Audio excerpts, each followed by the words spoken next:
अगर आप झारखंड के मतदाता हैं, झारखंड में मतदान करते हैं, तो आपको सावधान होने की जरूरत है। राज्य की चुनावी व्यवस्था से फर्जी और लापता वोटरों को पूरी तरह साफ करने के लिए 23 साल बाद सबसे बड़ा महाअभियान शुरू हो गया है।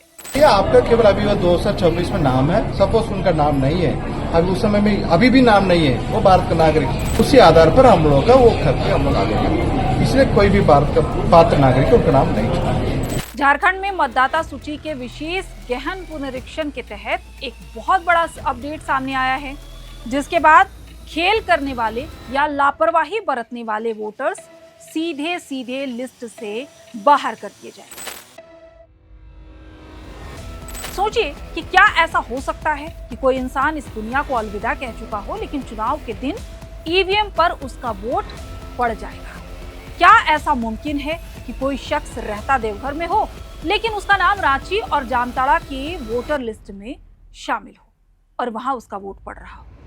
आप सोचेंगे कि क्या यह मुमकिन है कि सरहद पार से आए घुसपैठिए चोरी छिपे गैर कानूनी तरीके से भारत की मतदाता सूची में अपनी जगह बना लें और आपकी हमारी किस्मत का फैसला करने लगे? जवाब है हाँ, ऐसा होता है। व्यवस्था की ढिलाई कहिए या सियासत की मजबूरी, ये खेल सालों से चल रहा था, लेकिन अब झारखंड में इस खेल का द एंड होने वाला है। पूरे 23 साल बाद, सही सुना आपने, पूरे 2 दशक से ज्यादा एक लंबे इंतजार के बाद झारखंड में मतदाता सूची का विशेष गहन पुनरीक्षण यानी कि एसआईआर शुरू हो चुका है। ये कोई आम रूटीन चेकिंग नहीं है। चुनाव आयोग इसके जरिए वोटर लिस्ट में छिपे भूतों, फर्जी और अवैध लोगों को चुन चुन कर बाहर फेंक रही है और फेंकने वाली है। एक ऐसा महाअभियान जिसमें 5 बड़ी कैटेगरी के लोग सीधे वोटर लिस्ट से आउट होने जा रहे हैं। 30 जून से आपके दरवाजे पर दस्तक होने वाली है। क्या है ये पूरा मामला, कौन से लोग रडार पर हैं और प्रशासन ने इसके लिए क्या चक्रव्यूह तैयार किया है, इस वीडियो में पूरा देखिए। समझ आएगा कि कौन सी गलती आपको नहीं करनी है, नहीं तो आपकी झारखंड की नागरिकता खत्म हो जाएगी। नमस्कार, मेरा नाम प्रियंका मिश्रा है और आप देख रहे हैं एयर नाउ। दोस्तों, लोकतंत्र की बुनियाद होती है एक निष्पक्ष चुनाव, और निष्पक्ष चुनाव की पहली शर्त है एक बिल्कुल साफ सुथरी और शुद्ध वोटर लिस्ट। भारत निर्वाचन आयोग समय समय पर मतदाता सूची को दुरुस्त करने के लिए हर साल एक प्रक्रिया अपनाता है, जिसे हम विशेष संक्षिप्त पुनरीक्षण यानी एसएसआर कहते हैं। लेकिन वो सिर्फ एक छोटा सा पैच वर्क होता है जो वोटर लिस्ट मतलब वोट करने से पहले एक सामान्य और सुचारू रूप से लिस्ट को वेरीफाई किया जाता है। लेकिन झारखंड के इतिहास में 23 साल पहले ऐसा हुआ था, जब घर घर जाकर एक एक वोटर की गहराई से जांच की गई थी, वेरिफिकेशन किया गया था। इस बार यानी साल 2026 में देश का ये 10वां विशेष गहन पुनरीक्षण आयोजित किया जा रहा है। ये एक 2 स्टेज प्रोसेस यानी 2 चरणों वाली बेहद जटिल और सख्त प्रक्रिया है। मुख्य निर्वाचन पदाधिकारी के रवि कुमार ने साफ शब्दों में कह दिया है कि इस बार खानापूर्ति नहीं चलेगी। जो अधिकारी सुस्ती दिखाएगा उस पर गाज गिरेगी। लक्ष्य बड़ा है, कोई भी पात्र भारतीय नागरिक छूटना नहीं चाहिए और कोई भी अपात्र या फर्जी शख्स लिस्ट में टिकना भी नहीं चाहिए। इसके लिए संताल परगना प्रमंडल के दुमका, देवघर और जामताड़ा जिलों के आला अधिकारियों के साथ मैराथन समीक्षा बैठक भी हुई। लेकिन अब आते हैं सबसे बड़े अपडेट, सबसे बड़े सवाल पर कि आखिर गाज किस पर गिरने वाली है। चुनाव आयोग ने इसके लिए खास लिस्ट तैयार किया है, जिसे नाम दिया गया है एएसडीडी, यानी कि एब्सेंट, शिफ्टेड, डुप्लीकेट और डेथ। इसके तहत 5 कैटेगरी के मतदाताओं को मौजूदा 2026 की मतदाता सूची से बाहर का रास्ता दिखाया जाएगा। ध्यान से सुनिए, कहीं इसमें आपका या आपके किसी परिचित का नाम तो नहीं है। पहली जो श्रेणी है, पहला जो कैटेगरी है, वो है मृत मतदाता यानी डेड वोटर्स। वो लोग जो इस दुनिया में नहीं है लेकिन उनका नाम फाइलों में जिंदा है।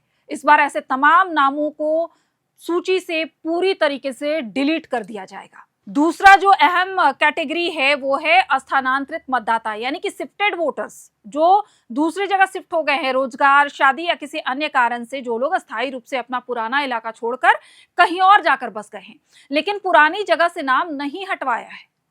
और तीसरा जो कैटेगरी है, जिन्होंने अपनी मैपिंग नहीं कराई है, ऐसे मतदाता जिन्होंने तय नियमों के मुताबिक अपने मतदान केंद्र या बूथ के साथ खुद को मैप नहीं कराया है। और चौथा जो कैटेगरी है वो है इन्यूमरेशन फॉर्म पर हस्ताक्षर न करने वाले, जो लोग वेरिफिकेशन की प्रक्रिया में भाग लेने से कतरा रहे हैं या फॉर्म पर साइन करने से इनकार कर रहे हैं।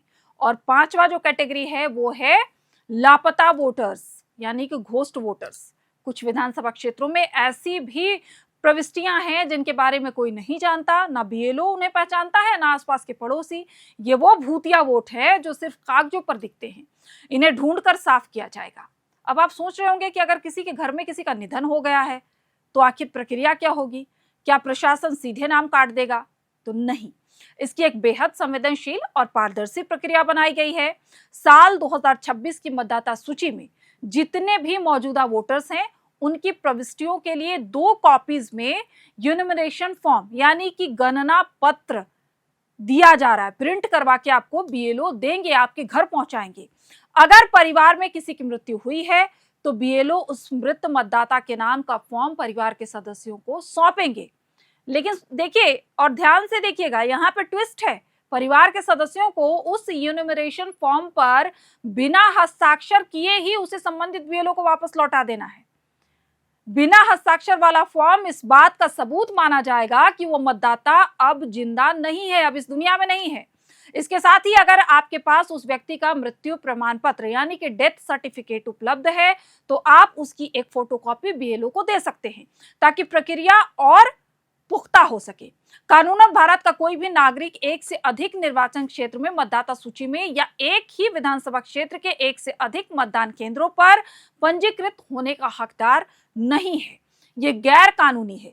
लेकिन हम और आप जानते हैं कि जाने अनजाने में या कई बार जानबूझकर लोग एक से ज्यादा जगहों पर अपना नाम दर्ज करवा लेते हैं। कोई गांव में भी वोटर बना रहता है और शहर में भी। लेकिन इस बार एसआईआर 2026 में ऐसे ही डुप्लीकेट और एकाधिक यानी कि एक से अधिक वोटर लिस्ट में नाम वाले मतदाताओं का बचना मुमकिन है। उनका नाम काट दिया जाएगा। चुनाव आयोग का डिजिटल सिस्टम ऐसे डबल गेम खेलने वाले वोटर्स को ही ट्रैक कर रहा है। ऐसे मतदाताओं के उन सभी मतदान केंद्रों पर यूनिमरेशन फॉर्म भेजे जाएंगे जहां जहां उनका नाम दर्ज है। बीएलओ वहां जाकर जांच करेंगे और अंततः उन्हें सिर्फ एक ही जगह वैध वोटर के रूप में रहने की अनुमति दी जाएगी। बाकी जगहों से उनका नाम स्वतः काट दिया जाएगा।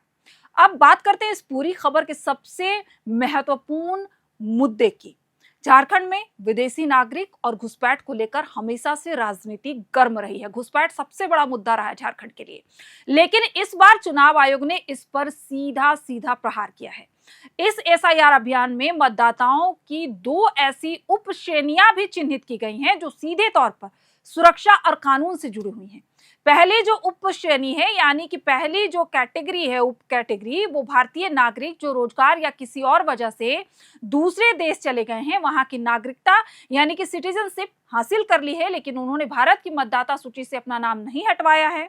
और दूसरा जो उप श्रेणी है कि झारखंड में कानूनी या अवैध दोनों तरीकों से रह रहे विदेशी नागरिक, जी हाँ, राज्य के कुछ हिस्सों में अवैध रूप से रह रहे विदेशियों ने पिछले एसएसआर यानी कि कंटिन्यूअस अपडेटेशन के दौरान प्रपत्र 6 यानी कि फॉर्म 6 में झूठी घोषणा देकर अवैध रूप से खुद को वोटर लिस्ट में शामिल करवा लिया था। मुख्य निर्वाचन पदाधिकारी के कार्यालय का मानना है कि इस बार वेरिफिकेशन बहुत कड़ा है, इसलिए इन विदेशियों को अपनी पुरानी गलती और कानूनी कार्रवाई का डर सता रहा है। वे इस चल रही एसआईआर प्रक्रिया से खुद को दूर रखेंगे, यूनिमरेशन फॉर्म पर साइन करने की हिम्मत नहीं जुटा पाएंगे और नतीजा क्या होगा, वो खुद ब खुद इस देश की वोटर लिस्ट से हमेशा के लिए आउट हो जाएंगे। ये लोकतंत्र के लिए एक बहुत बड़ी सफाई है। इस पूरे महाअभियान को जमीन पर उतारने की जिम्मेदारी है हमारे बीएलओ और बीएलओ सुपरवाइजरों की। मंगलवार को रांची के समाहरणालय में इसके लिए एक महत्वपूर्ण ट्रेनिंग प्रोग्राम भी आयोजित किया गया जिसमें सभी को प्रशिक्षण दिया गया। प्रशिक्षण के दूसरे दिन निर्वाचित निबंधन पदाधिकारी यानी कि ईआरओ और सहायक निर्वाचित निबंधन पदाधिकारियों ने भारत निर्वाचन आयोग के कड़े दिशा निर्देशों की जानकारी दी। बीएलओ को यह बताया गया, लेकिन आप टाइमलाइन नोट कर लीजिए, 30 जून से 29 जुलाई तक पूरे 1 महीने बीएलओ अपने अपने मतदान क्षेत्रों में तपती धूप और बारिश की परवाह किए बिना घर घर जाएंगे। वो हर परिवार को गणना पत्र उपलब्ध कराएंगे और भरे हुए फॉर्म वापस कलेक्ट करेंगे। रांची के उपायुक्त मंजुनाथ भंसात्री ने साफ कर दिया है कि ये प्रशिक्षण काम को प्रभावी और पूरी तरह पारदर्शी बनाने के लिए किया जा रहा है। उन्होंने अफसरों को निर्देश दिया कि डेली बेसिस पर रिपोर्ट तैयार की जाए ताकि कहीं भी कोई भी चूक ना हो। साथ ही उन्होंने आम जनता से भी अपील की है कि जब बीएलओ आपके घर आए तो उन्हें सही जानकारी दें, उनका पूरा सहयोग करें। इस बार की प्रक्रिया में एक बहुत बड़ा बदलाव किया गया है जिसे जानना आपके लिए बेहद जरूरी है। मुख्य निर्वाचन पदाधिकारी के रवि कुमार ने बताया कि एसआईआर में इस बार मुख्य रूप से 2 चीजों की कड़ाई से जांच हो रही है, डेट ऑफ बर्थ और बर्थ ऑफ प्लेस, यानी कि आपकी जन्मतिथि और जन्म स्थान। पहले क्या होता था कि पहले सिर्फ डिक्लेरेशन फॉर्म में सिर्फ सेल्फ डिक्लेरेशन या स्व घोषणा चलती थी, जहां आप लिख कर दे देते थे कि मैं भारत का नागरिक हूं और मैं इस स्थान पर रहता हूं, और उसे सच मान लिया जाता था। लेकिन अब ऐसा नहीं है। इस एसआईआर में आपको दर्शाना होगा कि आपका डेट ऑफ बर्थ क्या है, आपका डेट ऑफ प्लेस क्या है, और उसे सत्यापित यानी वेरीफाई करने के लिए आपको वैलिड डॉक्यूमेंट यानी कि मान्य दस्तावेज देना ही होगा। हालांकि आम जनता को घबराने की जरूरत नहीं है। आयोग ने एक बड़ी राहत दी है। जो लोग पहले से ही वोटर लिस्ट में शामिल हैं और बीएलओ ने पिछली सूचियों में उनका नाम जो है वो मिलान कर लिया है, उनके प्लेस ऑफ बर्थ के लिए पुरानी वोटर लिस्ट को ही वैलिड डॉक्यूमेंट मान लिया जाएगा। यानी कि अगर आप वैलिड मतदाता हैं यहाँ के, बीएलओ ने आपका नाम पहले भी शामिल किया है, तो वैलिड डॉक्यूमेंट उसे मान लिया जाएगा। यानी आम और सच्चे मतदाताओं को किसी भी तरह की कागजी परेशानी नहीं होने वाली है। तो कुल मिलाकर बड़ी बात यह है कि झारखंड में लोकतंत्र की सबसे बड़ी सफाई का काउंटडाउन शुरू हो चुका है। चुनाव आयोग ने साफ संदेश दे दिया है कि लापरवाही बर्दाश्त नहीं होगी, फर्जीवाड़ा अब नहीं चलेगा। आप दूसरे देश के हैं तो आपको झारखंड छोड़कर जाना पड़ेगा। के रवि कुमार के कड़े तेवर और अधिकारियों को दी गई सख्त हिदायत इस बात का सीधा प्रमाण है कि झारखंड की मतदाता सूची को पूरी तरीके से क्रिस्टल क्लियर और पारदर्शी बनाया जाएगा।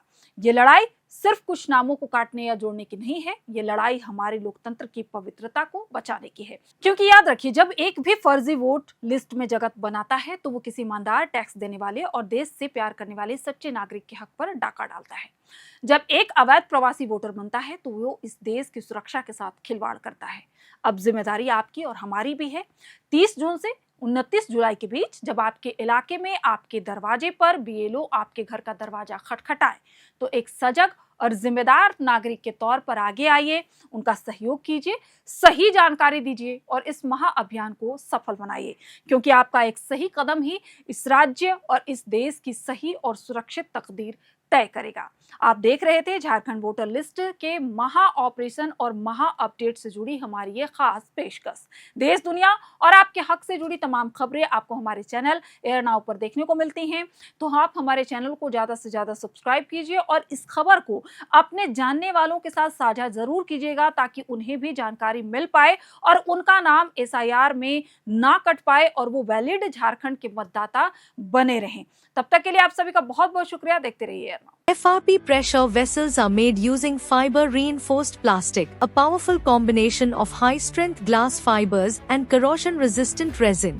At Duraplast, we manufacture these vessels using advanced filament winding technology. Layer by layer, resin-coated glass fibers are precisely wound over a rotating mold, creating a structure that is lightweight, high-strength, and built to handle pressure. The result? Superior corrosion resistance, longer lifespan, lower maintenance costs for industries that demand performance without compromise. For customized FRP pressure vessel solutions,